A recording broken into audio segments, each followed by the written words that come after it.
This is the Night Wolf howling at you, and today we're going to be taking a look at the Turtles of Grayskull Rattlor Mutated Snakeman Creature figure from the Masters of the Universe and Teenage Mutant Ninja Turtles crossover line. And with this set, we are starting to get a new package design, and that is because they're referring to this as the Reptile Wars.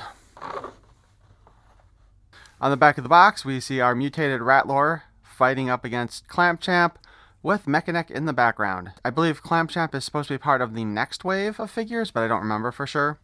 And it's kind of weird because it looks like he's got a mouser for a hand. The ooze left a trail leading straight to the recently mutated Rattlor, who can now control the minds of those infected with the venomized mutagen. Also, looking at this artwork some more, how awkward does that look? It looks like Rattlor was just tossed in there separately from everybody else and he's kind of floating there.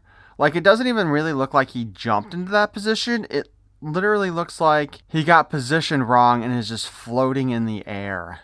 The Reptile Wars. The Teenage Mutant Ninja Turtles scour Eternia for Shredder, but find themselves in the middle of the King Hiss plot to make the Snakemen the most powerful force in the universe. As part of this wave, we have Donatello, the snake-hunting tech head. Raphael, the snake hunter with a short fuse. By the way, I think that Raphael is actually kind of based on the, was it Rob Liefeld design that they did a number of years ago? And there's a figure out for it, and I've honest to God been trying to get my hands on one for a reasonable price. I should say I'm trying to get my hands on a complete one for a reasonable price, but that's been very difficult because I really wanted that before I reviewed this one. We also have Mekaneck, the snake hunting spy. And Rattlor, the mutated snake man creature. So let's go ahead and open this sucker up.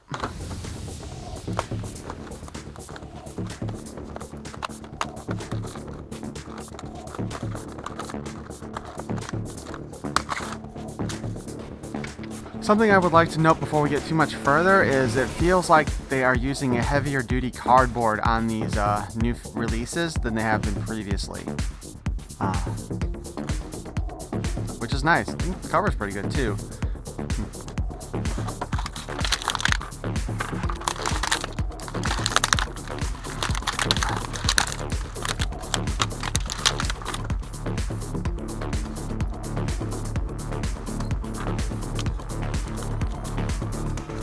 We have a little informational thing that shows us all the parts that come off as per usual, and he's got a lot more parts than a lot of these guys usually have. And we've got the mini comics. Looks like King Hiss is on the front. And we have it, the Reptile Wars Part 1. The Snake in the Shadows. When last we left our intrepid heroes, the Masters of the Universe and the Teenage Mutant Ninja Turtles defeated Krang's mutant army. Some villains, however, managed to escape, namely Shredder. The Turtles could not return home, knowing their arch nemesis lurks about on Eternia. They vow to remain until they can capture the leader of the Foot. Meanwhile, slithering whispers of the Snakemen spread throughout the first planet. The Masters send their two best snake hunters, Mekaneck and Clampchamp, to investigate the dark stronghold, Snake Mountain. It's quiet, knowing the Snakemen, that's never a good sign. I'll scout ahead. Watch my back, Clampchamp. Ah! Mekaneck. Got you. Well, look what fell into our nest. Rattlor, what hole did you crawl out of?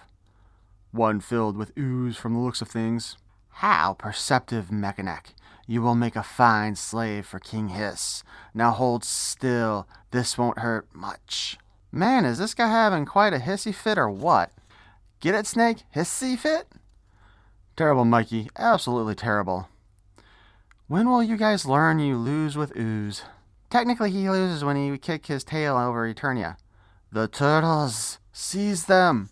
You really think foot goons are a problem for us? I don't remember foot soldiers being so scaly. Yeah, which means either King Hiss is secret master of ninjutsu, or the Snakemen are working with Shredder. Ah, so you know our new ally. His ooze made us more powerful, just as we will bring power to him. Gah! You know what they say about power and corruption. Yeah, the ooze has both in spades. Good thing we have a cure. Mekaneck, Rattlor's mutated snake venom quickens through his veins. Sssss. I'm on it. I'm on it. Alongside He-Man, Donatello combed the power of Grayskull with havoc-infused ooze and fused the concoction with anti-mutagen weapons perfect for stopping mindless mutants in their tracks, as well as helping allies in need. You good, bro? Indeed, I owe you my life. Rather than hunting the Snakemen, we fell right into their trap. I guess your plan was a little snake bit. Just awful. What is it, Donnie? According to my readings, Rattler and the foot soldiers appeared from out of nowhere. There's no trail leading in and no sign of a secret entrance. Teleportation? Whether by magic or machine, that's an immense power. I think it's simpler than that. We're dealing with the foot. They deal in a misdirection. Often their path is the simplest and most direct. Meaning we're going up. You don't suppose they thought to build an elevator to the top? I do not. Legend has it that Snake Mountain is no mere evil fortress, but rather a god imprisoned. Long ago, Serpos, patron deity of the Snakemen, was defeated by the elders of Eternia and trapped in the form of Snake Mountain. Though frozen in stone, one can still feel the snake god's evil pulse throughout every inch of the stronghold. Clear. Nobody's home. What is this place? Is that what I think it is? Sure looks like it, Donnie. This one looks different than the last. An ooze pit. Gee, you think?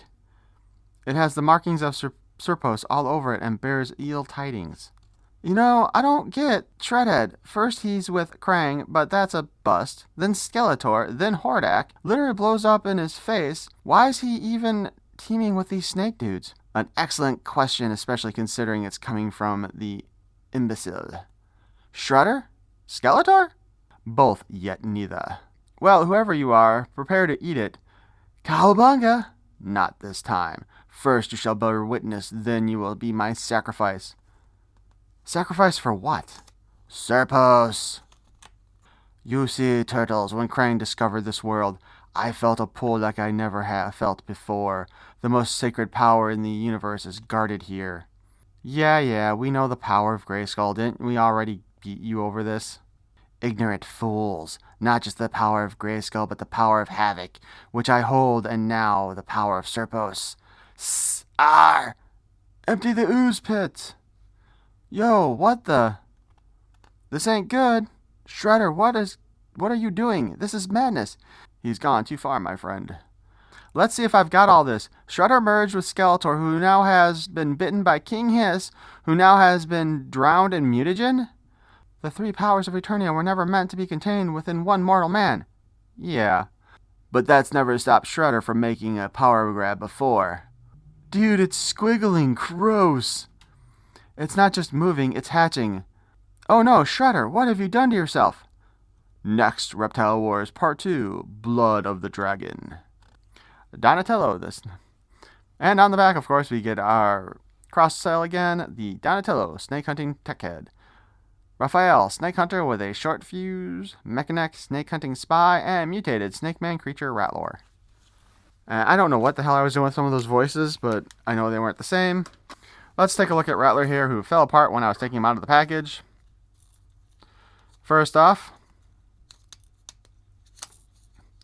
this harness does appear to be designed to come off if you can work it off.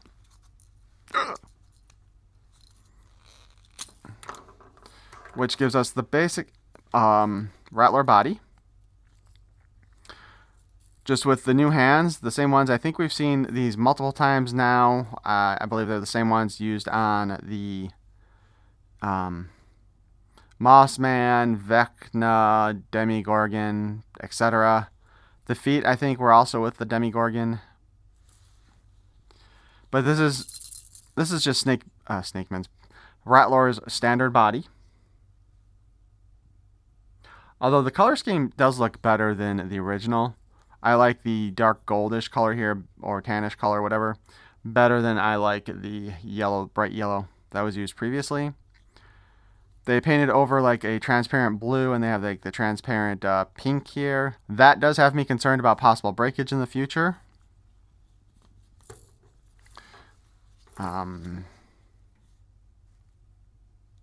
Oddly enough, his spine here, or his harness, looks more skeletal in nature than snake in nature.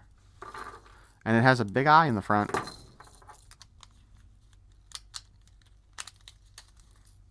It's also easier to put on than it was to take off.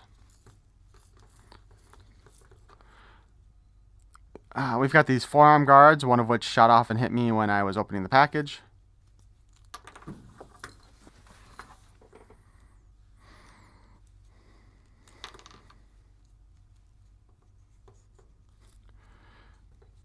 Which they do not like to stay on already.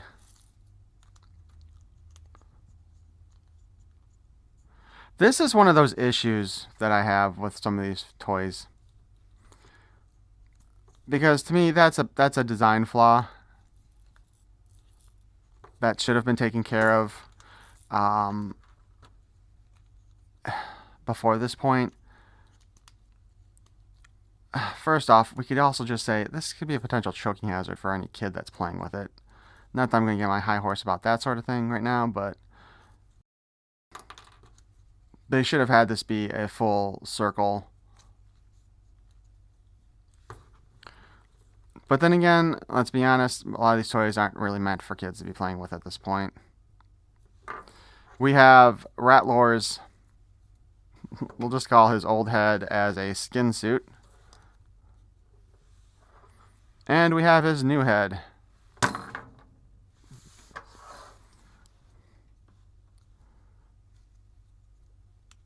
The jaw does open up. God. I cannot hold on to things today. I mean, it is a pretty wicked head. I'm not that fond of the transparent pink, though. This is the one issue I have with this figure, is I think the way they did the color scheme looks kind of awful to me. I know what they were going for, but, like, the hands and the feet need more of a transition into each other here. And with the clear plastic especially, they can't do that. Well, actually, technically they could have, because they could have shot a clear plastic, or they could have shot the pink plastic into the forearm and the blue plastic into the back of the forearm in the machine and had that work that way.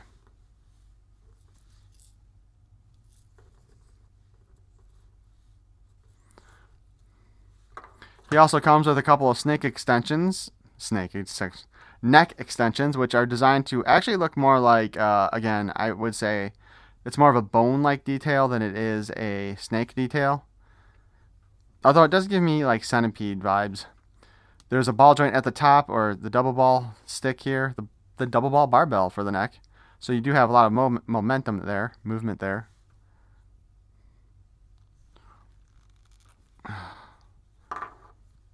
And since it does give us two that are designed to get together, we do have the option of a really long neck on him. That is articulated. Look at him do the worm.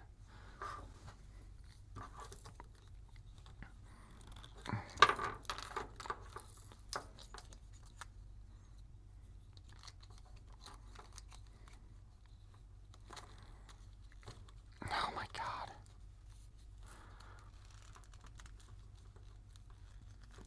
This is not a fun toy to play with, by the way. It's kind of irritating. So there we have Rattler with our double neck extension with his ooze head coming out of the front. And of course the arm bracer came off again. Because that's what it does. It falls off. Interestingly to note, though, Rattler's tail does not hit the ground because of the way these feet are designed. They are taller than the average Masters of the Universe figure. Which is nice, because the problem with the previous Rattler, bring him out real quick, is that he sits low enough to where his tail bends like that, and for a lot of display purposes, that makes it more difficult because it wants to flop forward quite often.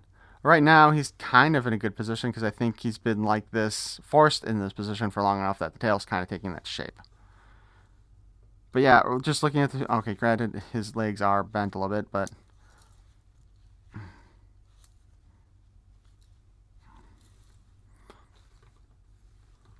But you can definitely see the height difference between the two of them right now. And yeah, like I said, the color scheme on here is a bit better than on the original. And that's about all I can give it. I will admit, I'm not that fond of this design. I think, and I know they used a lot of the transparent plastic for the mutated versions of everybody. That's why he's like this. But I don't think it works as well with him as it has with the previous figures. And it just kind of feels like the color scheme on him clashes too much. Maybe if they'd found a better color combination for him, it would have looked nicer. But this just, I don't know, it just doesn't look good to me. That being said, we will go over the articulation now. The jaw opens and closes. We already know that the head's on a ball joint up here.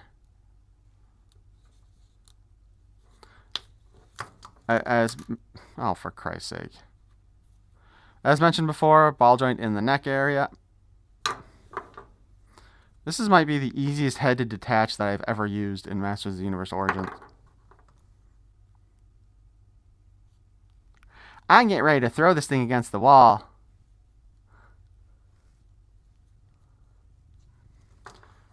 We'll go ahead and we'll try to attach the head directly. As you might remember, the head flew off as soon as I took it out of the package. And we are going to see why here in just a moment. Because you will note that this does not line up good. The fangs on his skin head don't sit well with the jaw on his mutated head. And then with the other one. So basically, when you have him set up the way he's supposed to look, one, you can barely use the articulation in the jaw. And two, you have very little momentum on there because whenever you start really trying to move the head around, it pops off. And part of this may be that this combined with this is pushing it a little too high. And they didn't design the skin head here very well to go with this one. I'm throwing this one out as a design flaw. Oh dear. So, as mentioned, like this is about the most articulation we can get before the head pops off. A little bit up and down, a little side to side, but if you try to move it too far, it won't do anything. However, it is kind of curious to note that turning the head a bit with this position is causing the mouth to open and close because of the way it's interacting with the fangs. So that's kind of cool, and I'm assuming that is an accident. So while I still stand by the design for this head and other head is bad, I would like to note that I did not have the jaw fully in place after it had popped off before I put the head on directly. So it does fit better between the fangs when you do make sure to squeeze in that jaw all the way if you can get it to happen. But it's still not a good design if you have to be that precise. Articulation wise, up and down, spin around. Single joint in the elbow, not even 90 degrees. Standard spin. There is a hinge going in and out. We do have the waist articulation. We can kick up about yay far, and we can kick back yay far. The knee bends around 90 degrees, and there is a pin so you can spin it.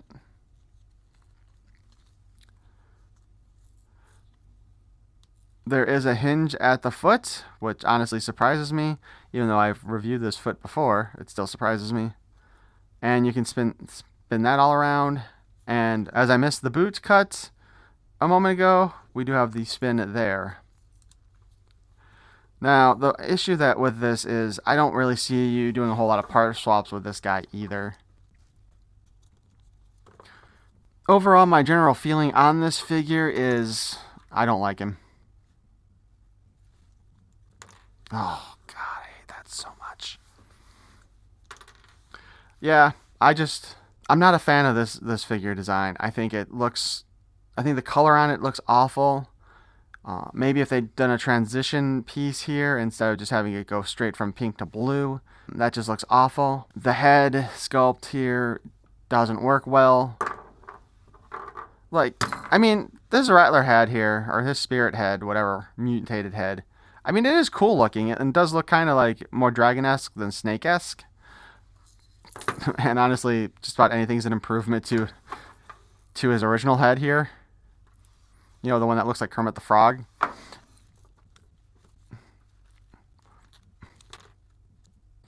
But he definitely looks better if you get rid of the skin head. And these things, they just pop off without any... You barely have to do anything. You look at it funny and they pop off. But hey, let me know what you guys think in the comments below.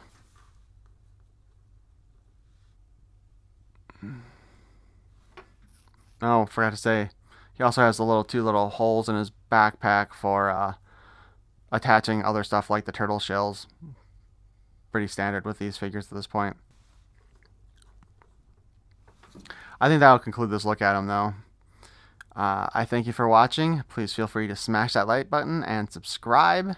Why do we all say smash the like button? How about we feel free to slither that like button? And I thank you for watching. Peace and love.